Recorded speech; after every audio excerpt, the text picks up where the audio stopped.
Putain, c'est trop stylé. Alors, Dan, chapitre 178, la suite du combat avec le taureau, Mami Seiko et les deux comparses de Mami Seiko.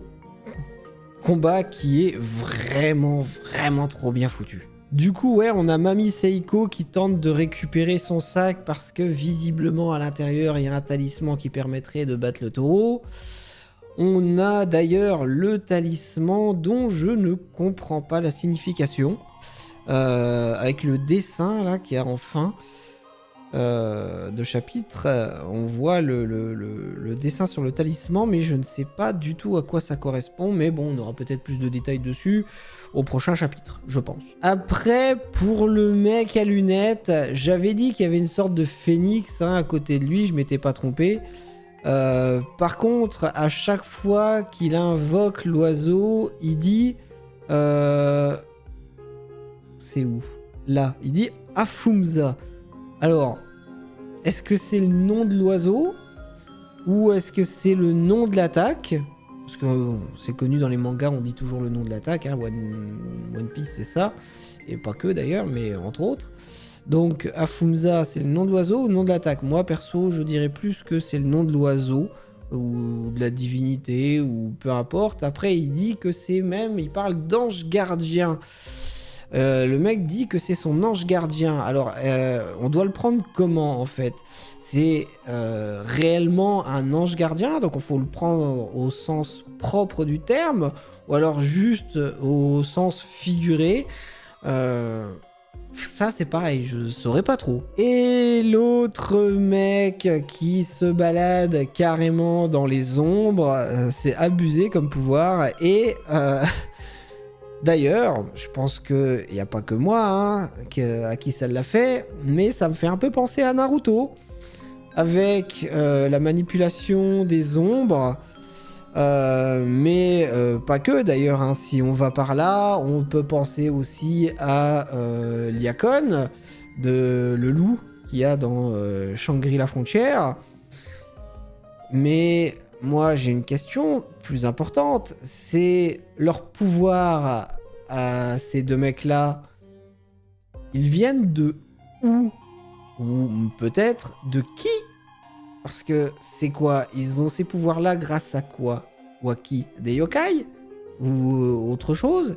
Parce que pour le moment, c'est pas expliqué du tout. Là, on a juste deux mecs avec des pouvoirs super balèzes, certes, mais on a zéro explication sur le pourquoi, du comment c'est possible. Après, le phénix du mec au bob, le fait qu'il ne soit pas fait que de flammes, mais qu'il soit également de glace, j'ai trouvé que c'était super intelligent.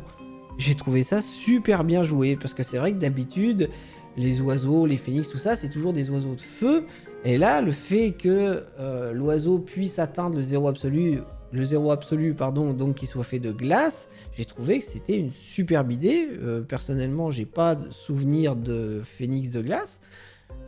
Donc ouais, j'ai trouvé ça vachement bien, mais du coup ça m'a fait un autre parallèle, j'ai pas pu m'empêcher de voir Saint Seiya avec l'explication du zéro absolu. Sinon, on a toujours des scènes d'action, de combat qui sont super bien foutues, les dessins sont topissimes, on a même des passages d'humour qui viennent ponctuer d'ailleurs les scènes de baston, et franchement c'est top quoi. Et la fin avec Seiko qui lui fout son talisman sur la tête du taureau là, et qu'il ne laisse même pas d'ailleurs le taureau finir sa phrase alors qu'il allait donner le nom du commanditaire.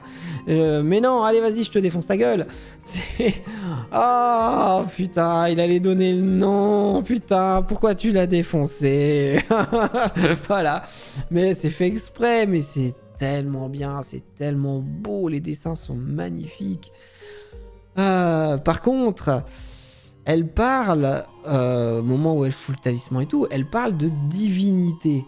Alors, il y a deux choses. Est-ce que c'est la divinité de la carte?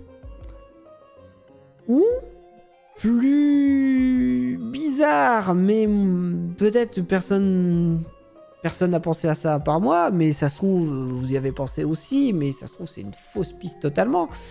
Mais au moment où elle donne l'attaque, elle lui parle de se frotter à une divinité. Alors, est-ce que en fait, elle parlerait pas d'elle-même? Est-ce que ça serait pas elle-même la divinité? Et pas en fait le truc de la carte? Ou alors qu'il y a un lien avec elle et la carte, et que la divinité est en elle également? Je sais pas.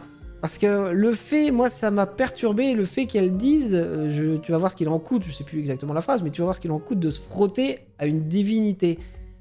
Et elle lui fout un coup de tatane pile à ce moment-là. Alors, certes, il y a le talisman sur son front, mais il y a le coup de pied. Donc, se frotter à une divinité. Tu parles du talisman ou tu parles du coup de pied que t'es en train de lui mettre, là? Parce que si tu parles du coup de pied, ça veut dire que t'es une divinité. Ce qui expliquerait sa jeunesse. Je pars peut-être dans un délire, totalement, hein. Mais, moi, ce truc-là m'a paru louche. Voilà. Maintenant, bon. C'est vous qui voyez. Après, pour moi, ça paraîtrait assez logique quand même. Mais bon, ça se trouve, c'est un délire. Voilà, c'est peut-être juste un délire de ma part. Voilà, enfin bref, sinon, excellent. De toute façon, excellent chapitre. J'ai hâte de voir la suite.